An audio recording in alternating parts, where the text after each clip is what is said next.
será como nos dias de Noé. Casavam, festejavam, davam-se em casamento, compravam. Eu separei da minha mulher, vou casar com outra.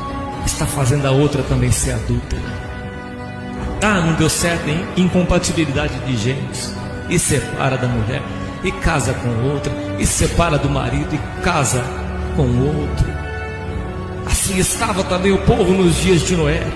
Casavam-se e descasavam, davam-se em casamento, festejavam, bebiam, churrascada, bebedeira, até o dia em que Noé entrou na arca com a sua família, e Deus fechou a porta da arca, e pereceram nas águas do dilúvio, e morreu toda aquela geração.